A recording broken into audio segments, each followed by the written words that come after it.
ఈ వీడియోలో మనం అందరికీ ఇష్టమైన స్పెషల్ ఐటెం గారెలు ఎలా ప్రిపేర్ చేయాలో చూద్దాం.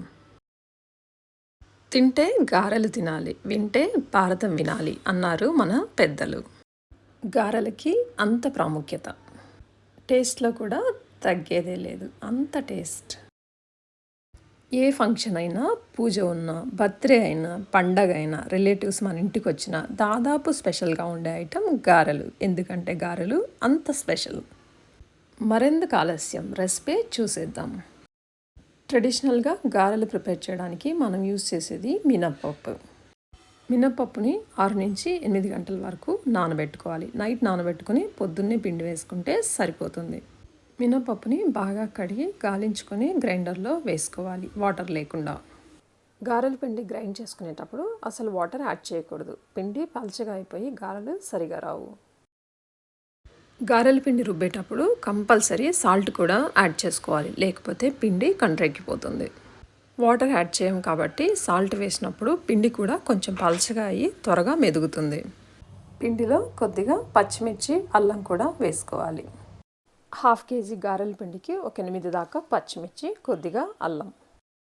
పచ్చిమిర్చిని, అల్లంని ముక్కలుగా కట్ చేసి గారెల పిండిలో వేసుకోవాలి. గారెల్లోకి పుదీనా, కొత్తిమీర, ఉల్లిపాయలు చాలా టేస్ట్గా ఉంటాయి. పుదీనా, కొత్తిమీరని కడిగి సన్నగా తరిగి ఉంచుకోవాలి. ఉల్లిపాయల్ని కూడా చిన్న ముక్కలుగా కట్ చేసుకోవాలి. గారెల పిండి మెదిగిన తర్వాత ఒక బౌల్లోకి తీసుకోవాలి. గారెల పిండి మరీ మెత్తగా మెదగకపోయినా పర్వాలేదు, కొంచెం పలుకులుగా ఉన్నా కూడా చాలా టేస్ట్గా ఉంటుంది. గారెల పిండిలోకి పుదీనా, కొత్తిమీర, ఉల్లిపాయల్ని కూడా యాడ్ చేసుకొని బాగా కలుపుకోవాలి. సాల్ట్ ఆల్రెడీ మనం పిండి రుబ్బేటప్పుడే వేసుకున్నాము. ఒకసారి టేస్ట్ చూసుకుని పిండిని తగ్గితే కొంచెం సాల్ట్ యాడ్ చేసుకోవాలి. పిండిలో అన్నీ కలిసిపోయాయి కదా, ఇక గారెలు వేసుకుందాం. గారెలు వేసుకోవడానికి వెడల్పుగా ఉన్న కడాయిని తీసుకోవాలి. గారెలకి సరిపడా ఆయిల్ తీసుకోవాలి. నూనె కాగేటప్పుడు స్టవ్ని హై ఫ్లేమ్లో ఉంచుకున్న గారెలు వేసేటప్పుడు మీడియం ఫ్లేమ్లో ఉంచుకోవాలి.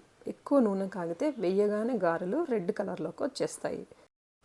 తక్కువ ఫ్లేమ్ అయినా గారెలు పొంగవు. సో మనం చూసుకుంటూ హై ఫ్లేమ్లో కానీ మీడియం ఫ్లేమ్లో కానీ ఉంచుకొని గారెలు పర్ఫెక్ట్గా వేసుకోవాలి. గారెలు చేస్తున్నప్పుడు కొద్దిగా వాటర్ని కూడా యూజ్ చేయాలి. చేతి మీద చేసిన, కవర్ మీద చేసిన పిండి అంటుకోకుండా ఉంటుంది. గారెలు చేసుకునేటప్పుడు చెయ్యికి కానీ కవర్కి కానీ ముందుగా వాటర్ రాసుకుని కావలసినంత పిండి తీసుకుని వేళ్ళతో ఇలా రౌండ్గా వచ్చేటట్లు చేసుకోవాలి. గారెలు చేసేటప్పుడు మధ్యలో హోల్ కూడా ఉంచాలి, సో మధ్యలో పిండి కూడా బాగా ఉడుకుతుంది. గారెలు వేసుకుని 2 సైడ్స్ తిప్పుకుంటూ మంచి కలర్లో గారెలు తీసుకోవాలి. గారెల్ని ఇలాంటి గరిటలోకి తీసుకుంటే ఆయిల్ ఉన్నా కూడా కిందకి దిగిపోతుంది. ఇలాగే అన్ని గారెల్ని వేసుకుని అందరికీ సర్వ్ చేసేద్దాం వేడివేడిగా. గారెల్లోకి అప్పటికప్పుడు ప్రిపేర్ చేసుకునే పల్లి చట్నీ అయినా, కొబ్బరి చట్నీ అయినా, లేదా నిల్వ ఉన్న అల్లం చట్నీ కూడా చాలా టేస్ట్గా ఉంటుంది. మరో స్పెషల్ కాంబినేషన్ చిట్టి గారె, కోడి కూర. చికెన్లోకి, మటన్లో కూడా గారెలు చాలా టేస్ట్గా ఉంటాయి. పండగ రోజేమో గారెలతో చట్నీ వేసుకొని తింటారు. కనుమ రోజు కంపల్సరీ ప్రతి ఇంట్లో ఉండే ఐటెం గారెలు విత్ చికెన్ ఆర్ మటన్. ఎప్పటిలాగే స్పెషల్గా గారెలు వేసుకుని ఈ పండగని స్పెషల్గా సెలబ్రేట్ చేసుకుందాం మన బంధువులందరితో. Let's serve and enjoy the food.